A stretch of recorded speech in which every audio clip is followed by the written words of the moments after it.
IGenesis isahluko sesibini. Agqithwa-ke amazulu nehlabathi nawo wonke umkhosi wezo zinto. Wawugqiba-ke uThixo ngomhla wesixhenxe umsebenzi wakhe awawenzayo, waphumla ngomhla wesixhenxe kuwo wonke umsebenzi wakhe awawenzayo. Wawusikelela uThixo umhla wesixhenxe, wawungcwalisa, ngokuba waphumla ngawo kuwo wonke umsebenzi wakhe awawudalayo uThixo wawenza. U-Adamu no-Eva emyezweni wase-Edeni. Yiyo le-ke inzala yamazulu nehlabathi ekudalweni kwezo zinto, mini wenza uYehova uThixo ihlabathi namazulu.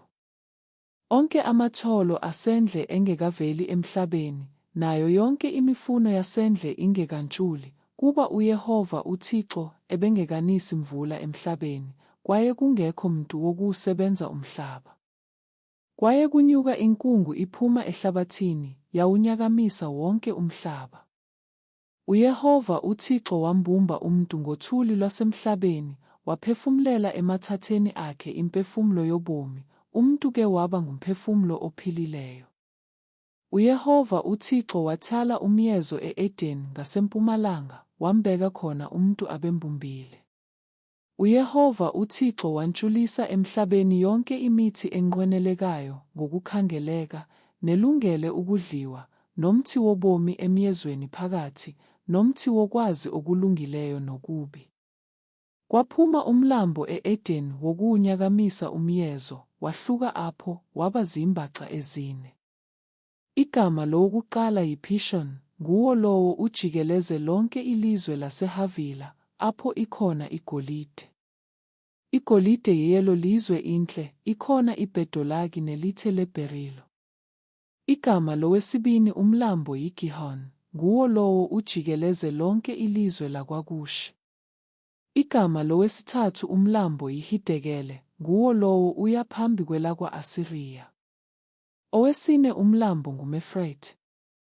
UYehova uThixo wamthabatha umuntu, wambeka emyezweni we-Edeni, ukuba awusebenze, awugcine.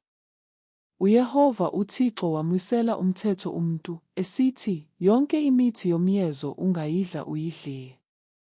Ke wona umthi wokwazi okulungileyo nokubi uze ungawudli, kuba mhlana uthe wawudla, uyakufa. Wathi uYehova uThixo, akulungile ukuba umuntu abe yedwa, ndiya kumenzela umncedi onguwabo. UYehova uThixo wabumba ngomhlaba zonke izinto eziphilileyo zasendle, nazo zonke intaka zezulu, wazisa kuye u-Adamu ukubona ukuba wothini na ukuzibiza, ukuze oko azibize ngako u-Adamu zonke izinto eziphilileyo, ibe ligama lazo elo. Wazithiya amagama u-Adamu zonke izinto ezizitho zine, nentaka zasezulwini, nazo zonke izinto eziphilileyo zasendle, ke u-Adamu akafunyanelwanga mncedi unguwabo.